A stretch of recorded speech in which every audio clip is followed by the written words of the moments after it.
Thank you for joining us. Welcome to Conversations for the Animals. I am Lisa Tynan with Houston Pet Set, and I am really excited to be joined today by Heather Crane. Heather is the owner and founder of Sea Dog Animal Training, and we're going to understand why it's called Sea Dog in a minute, which I'm very excited about.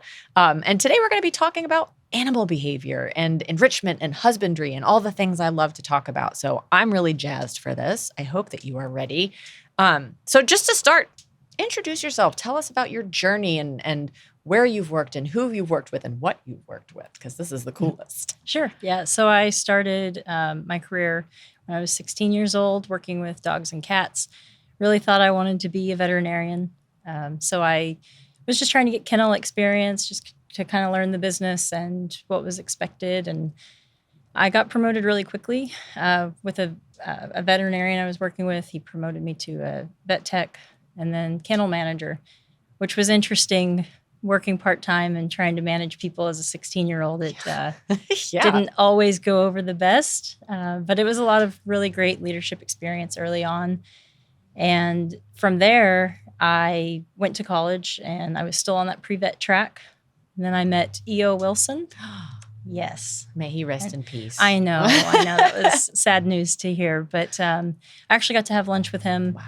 And that was one of the perks of going to a small liberal arts college to get my education. There's really rich experiences there. So I got to meet E.O. Wilson, and as I was visiting with him, talking about my dreams of working with California sea lions, he kind of stopped and was like, wait a minute, you want to be a veterinarian, but you're talking about these wild animals. Have you considered learning about wildlife behavior? And I said, well, gosh, no, I haven't. I live in Oklahoma. There's no oceans to be found. So, I was like 20 days from graduating, and I had already applied to vet school. Turns out I didn't get in anyway. So my whole path just took a hard left. And I started volunteering for the Oklahoma City Zoo, started working with sea lions, volunteering, a lot of hard work, networking, knowing the right people, and having that good work ethic. I don't like to say I was lucky, because there is some timelines that are lucky, but the effort was definitely there. Oh yeah. I got a job working part-time with California Sea Lions. And then you fast forward, my husband's job moved to Houston. And now all of a sudden I'm looking for another job with California Sea Lions, which is not easy to find. But thankfully, the Houston Zoo had been opening a position right at the time. Wow. So I moved down 3 months ahead of my husband. I'd never been away from home. So came to Houston all by myself. It was an interesting period of growth for me. Yeah. Learned a lot. I have family close by, so that was helpful. I worked at the Houston Zoo for almost 10 years, and I started Sea Dog Animal Training. So kind of blending the training from wildlife to the domestic pet.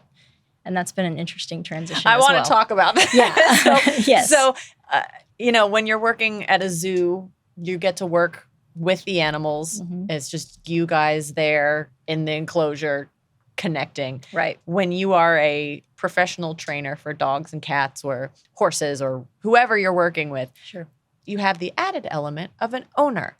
And also, the species are different. So what was that transition like? I mean, you worked with dogs and cats before, but professionally like this, what was that transition like for you? Yeah, well, there was a light bulb moment for me, because as I was working with California Sea Lions, they're called sea dogs. That's kind of how we get our name too. But they're not domesticated by any means. They're still wild animals. They haven't undergone the tens of thousands of years of domestication like many of our at-home pets have. But what I was realizing is that it was brought to my attention that there's a stray and feral population, which is amazing, because I've been amazing in the worst way, because I had been in Houston for 8 years and never knew about it. Wow. And so it starts popping up, and I'm seeing it more and more. And what I was realizing is that California sea lions and the way that we train them and the relationship-based, trust-based practices that we use had a direct application to feral dogs. Huh. So it actually wasn't originally thinking about pet owners. Mm-hmm. It was helping these dogs that were at risk because they were not adoptable, and seeing that I had a gap that I could fill with my skill set, training the exact same way that we do California sea lions and helping rehabilitate ferals. So cool. Yeah, that's like about 80% of our business model is working with rescues, and most of what we take are feral or aggressive animals. But yes, we do work with our everyday well-adjusted animals as well. So it's a little, you're right, it is a little different, but when you drill down into behavior, the techniques and theories are the very same. Yeah. So your transition was perfect. Yay. So people, when, especially first-time animal owners, pet owners, or people who haven't had a pet in a really long time, pet ownership has changed. And the way that we treat and view pets has changed. And I'm curious, well, tell us a little bit about your training methods, dumb it down for us. Tell us, if I'm a dog owner and I've never had a dog before and I wanted to potty train my dog, everyone has these, if they mess up, you rub their nose in it and things like that. I think there's just there's almost too much information for people to get out there. And so, pare it down to the basics. How do you train an animal, right? Yeah, there's a lot of information out there, and it's confusing for pet owners because a lot of times those ideas conflict with one another. And so now they're really lost, and they just like, who do I trust? Who do I follow? I think to your point about how pet ownership has changed, these animals are no longer just pets that we have that we, keep around and throw some food at every now and again. Right. These are family members. Many times people will tell you that, these animals are their children. Even if they have children, yep.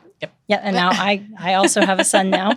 My animals are really important to me. They get the same level of dedication. And so that's kind of where people have moved. And if you look at just the marketing in the pet industry as well, even through COVID, that's where people were spending their money. Yeah. It was all going to your pets. So I'm not really sure that I've answered your question yet. But I think you're getting there. You were on your way. I'm on my way. I think knowing that people love their animals, I think sometimes we see there's some kind of a disparity between how much they love their animals and maybe how they train them or how they treat them, not fully understanding how animals learn. Right. Oh, yes. That is where we're going. Thank you. We're there. Thank you. So I think with all the extra information out there, it could be confusing. But for our methods, we always suggest using positive reinforcement, relationship-based training. So for those people who are already saying, this is my family member, they are already doing more informal training than they think. And you get that through basic routines. So I say routines is one of your animal's best friends because it gives them something that's predictable. They can start to anticipate what the effects might be for if I do this. So if I come inside when I'm asked, I'm going to get this delicious treat. And so many people are already using these methods and they just don't recognize, how to make it a more formal process. Okay. So that's something that we help with. We don't just go in and say, do this to get this result. We're actually we're drilling down into the theory and the technique so that people can understand. Our hope, I always tell my clients, is to work myself out of a job. Yes. I don't want you to have to call me. It's fine if you want to. We do have constant contact, so we're available for you. But we like to empower the animals, we want to empower our owners as well. Yeah. So what are some of the obviously you're working with unknown strays, ferals, but when you're working with pet parents and their pets, what are some of the problems you're seeing or the most common issues parents are dealing with their pets? Yeah, some of the most common issues, again, because we see them as our family members, some of these animals are getting away with undesirable behavior, swiping things off the counter.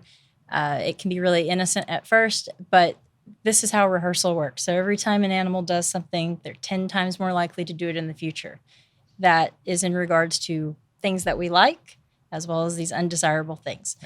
So a lot of what I deal with, I would say resource guarding is a pretty common one. Okay. Especially in some of these more common breeds that are kind of popping up, like your golden doodles.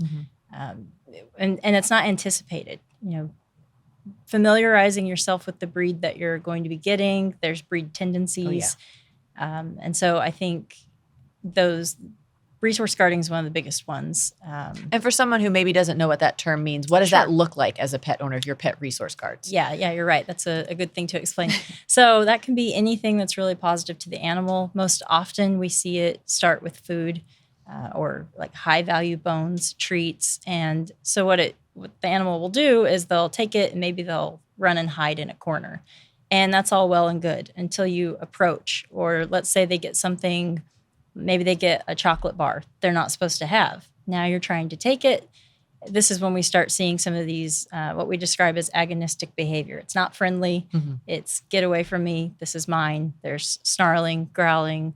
Their eyes may dilate. Ears go back, pinned to their head. So those are some of the warning signs that you can look for that are often associated with resource guarding. Okay. And if you continue to push that animal, maybe the first time you can get it away successfully, but this animal practices it again. Remember, it's 10 times more likely to occur.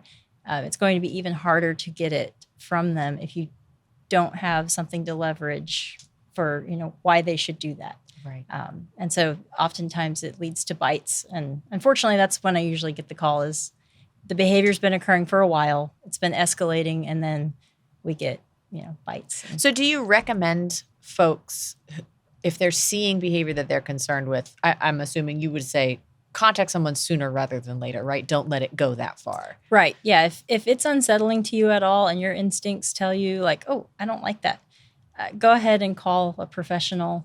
Even if you just do a consultation, you don't have to commit to the training. And for us, if you've rescued or adopted your pet, you get a 30-minute free phone call anyway. So that's nice. Yeah. So I'm curious because you're talking about resource guarding, and I keep wanting to bring this back to the whole wildlife thing because I just think it's so cool. Do you see a lot of similar behaviors between, let's say, naughty behaviors between owned pets, domestic animals, and maybe a zoo, a sea lion that lives in the zoo? Do they do sort of the same naughty things?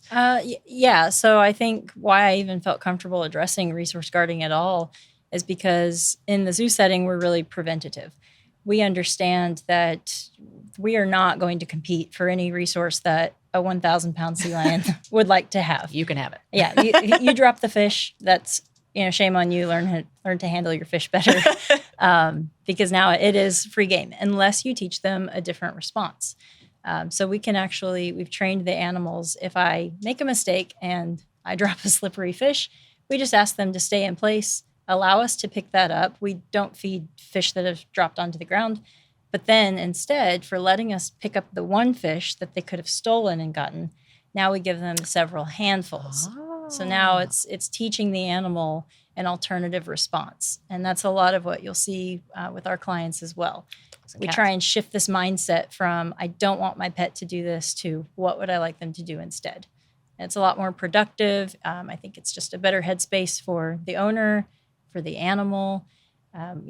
If you think about it in the context of us at work, we don't much care for a boss that just tells us what we did wrong all day. Right. They're screaming at us.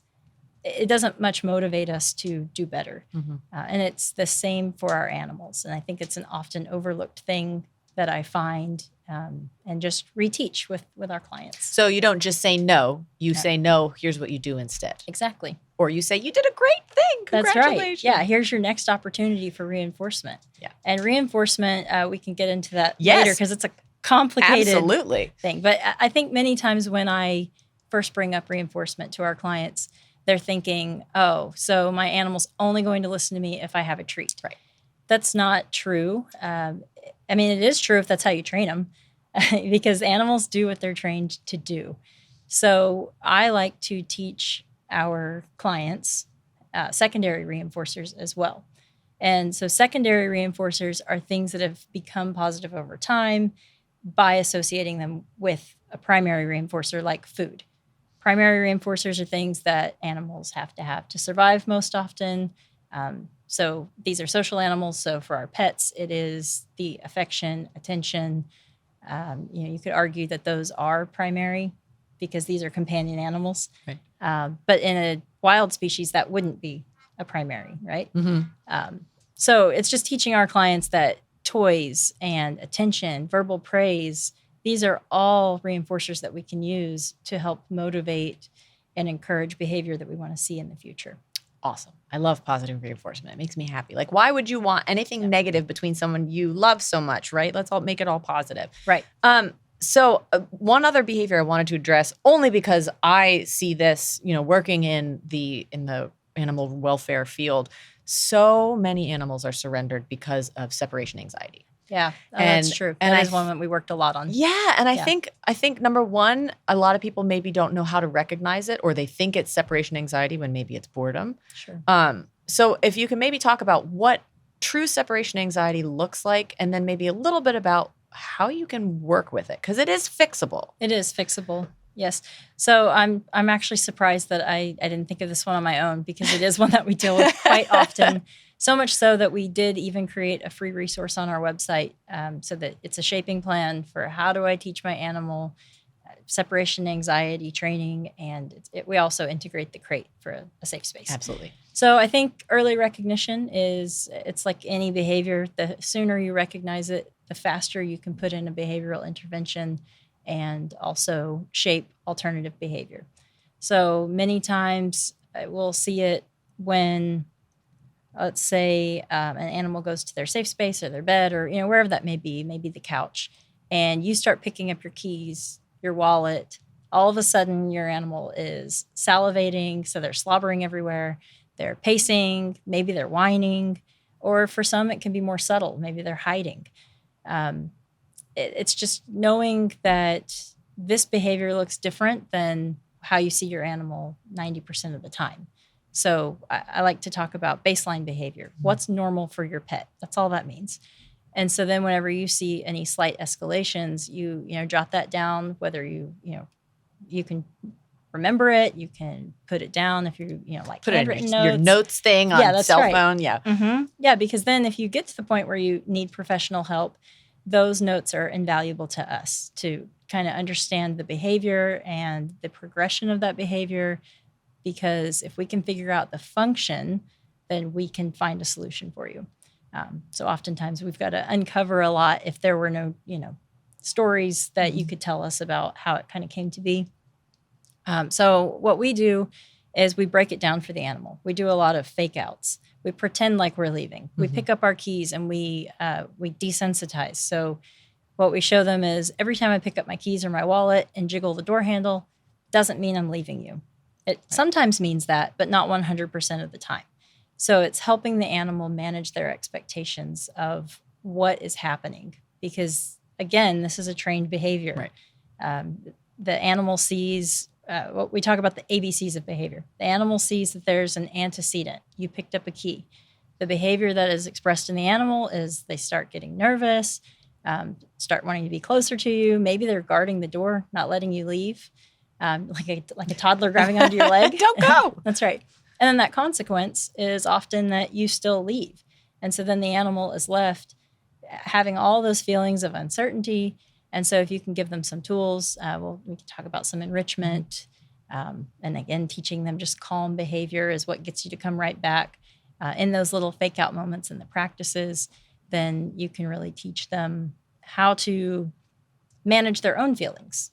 Right. So they're not dependent. So enrichment, again, segue, perfect. Yeah. So if someone hasn't heard the term enrichment before, I mean, maybe they can put it in context. But when we're talking about animals and pets specifically, or also talking about wildlife, what is enrichment and why is it important? Yeah.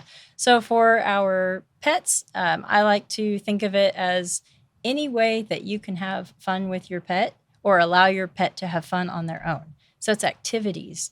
It's mental engagement. It's if you've seen the puzzles. I think one of the most common things that you'll see when people get a new puppy is like a Kong stuffed with peanut butter.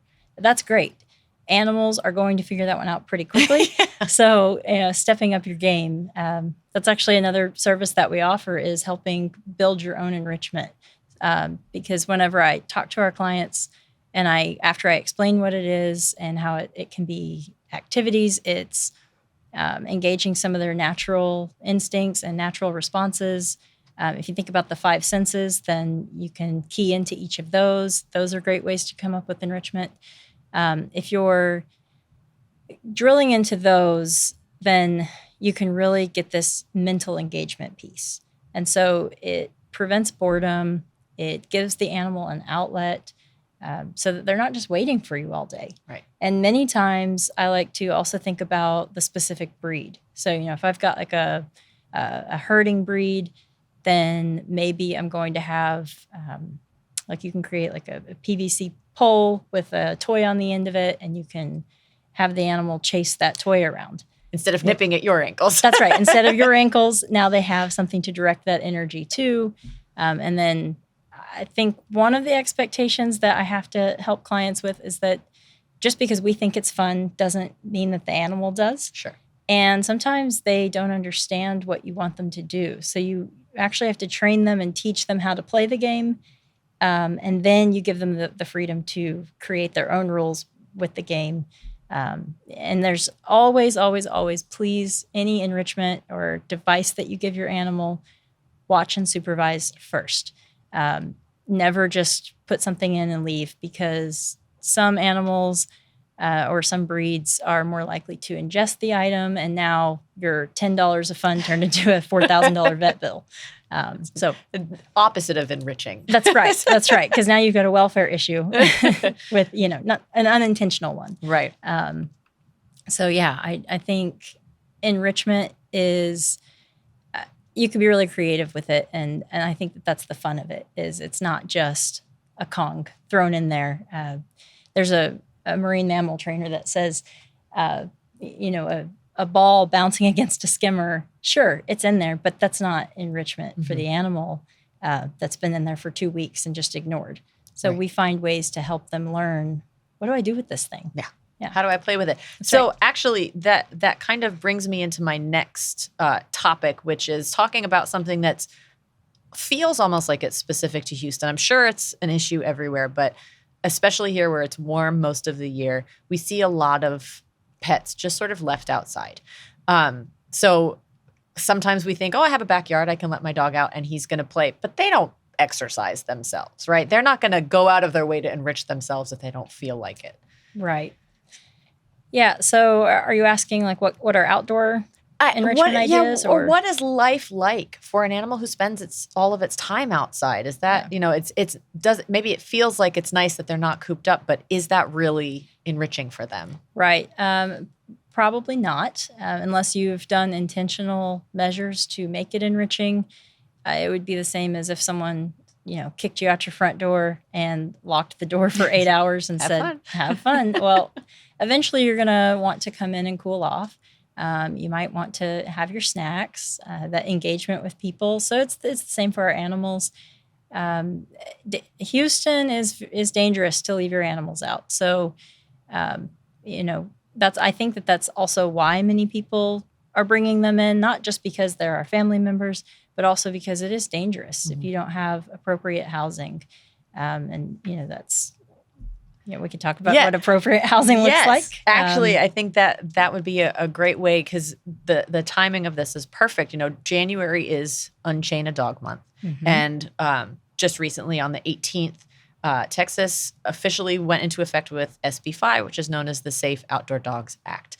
And I should mention, Houston Pet Set and our partners at Texas Humane Legislation Network were full behind this, because in Houston, it is so common to see dogs chained outside. Right. And SB 5 now makes it illegal to have them chained. They can still be tethered with appropriate measures, and they have to have very specific shelter.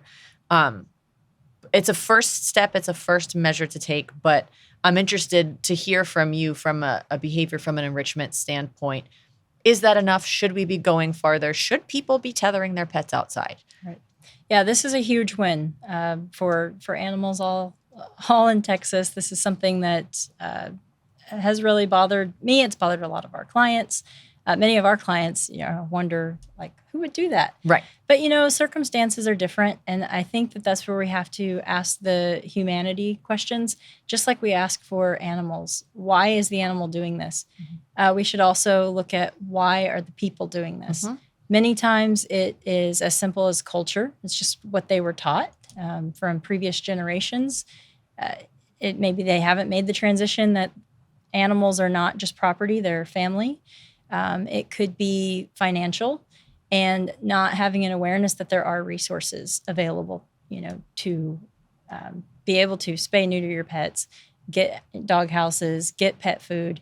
I think trying to understand where all the resources are. I mean, we even offer behavioral resources, which is another reason why people might banish their dog to the outdoors.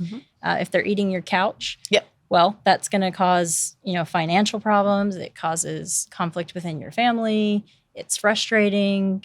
It can be scary because now you think your dog's going to eat something. You can't afford the bills. And often, I like to think the best of people and hope that there's a reason for it, not just I wanted to make this animal's life miserable.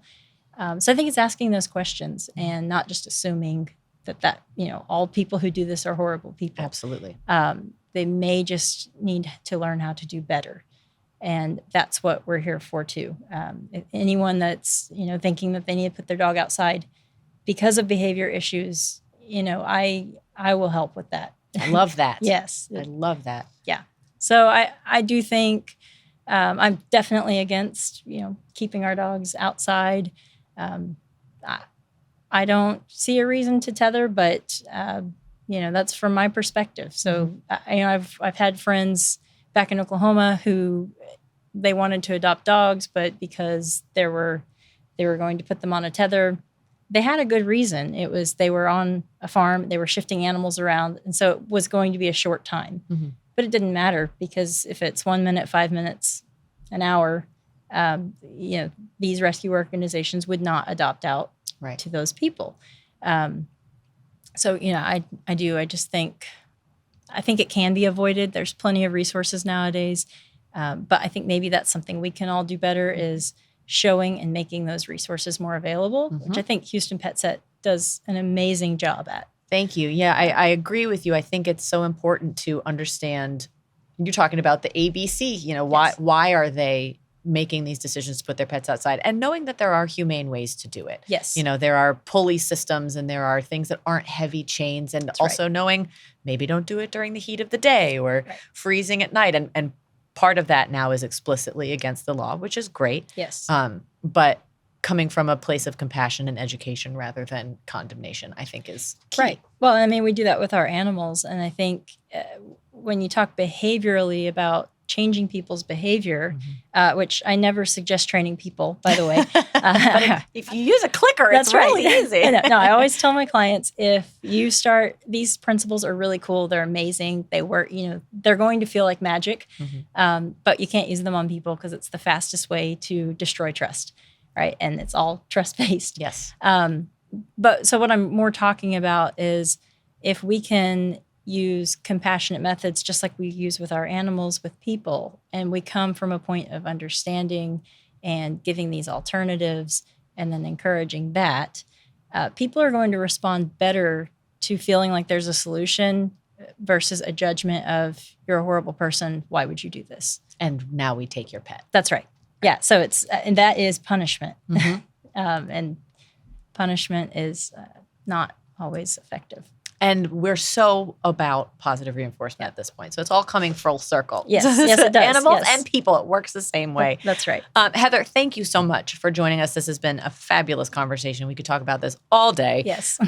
But I think it's a valuable resource for people to know that there are trainers, that there are people out there who want to help you and not judge you. And That's right.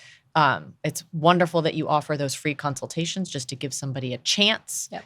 to see if it's what they need. It's Sea Dog Animal Training. I know y'all have a website.